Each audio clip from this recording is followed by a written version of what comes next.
I've travelled to 117 cities across 24 countries, across 4 continents.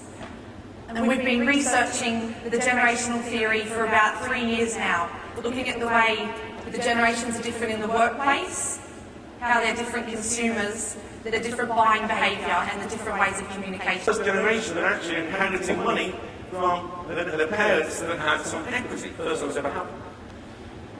These baby boomers, Paul mentions 20 million baby boomers in the UK right now.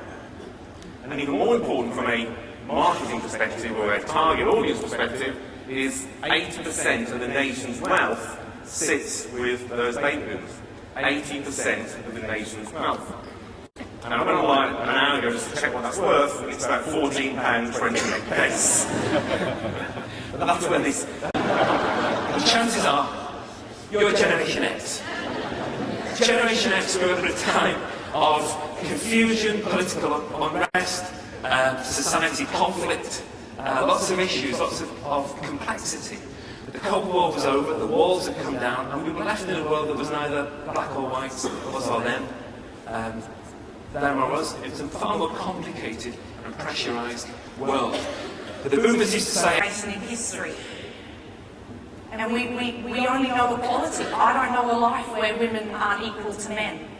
So we look across the world and everybody's equal. And there's far more culturally adaptive generation. So what does that mean to our generation as they've grown up now and as we're getting to our age that we are? Recent survey here, 50 is the new 40, as everybody keeps saying, 40 is the new 30, 30 is the new 20, etc., etc. But this survey sort of epitomises that. So these are a bunch of baby boomers that were asked these questions in terms of what are their top life dreams. And as you can see for yourself what they are. Very, very different to what would have been 20 or 30 years ago, people's ambitions at that age, when they get to their late 50s, that age, when they get to their late 50s. Always optional.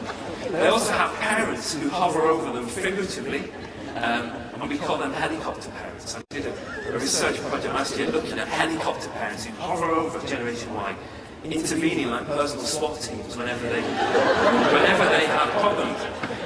And helicopter parents behave just like a footballer's agent, so they negotiate on behalf of the client.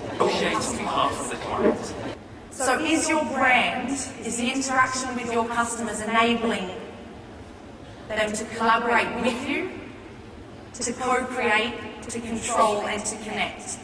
Because we're all journalists, we blog, there's millions and millions of blogs on the net. We're all photographers, we all have an opinion. We can upload our photos on Flickr, we can have an opinion on All want to look younger. Madonna before makeup. So what can we do about this? Well, I've just thought I'd give a couple of examples in now and again. We'll go into more detail in the masterclass, hopefully you can join that. The difficulty now and again in these times isn't to get new ideas into our head, it's to get the old ideas out. So I want you to try and rethink or reimagine many of the concepts that you've taken for granted so far.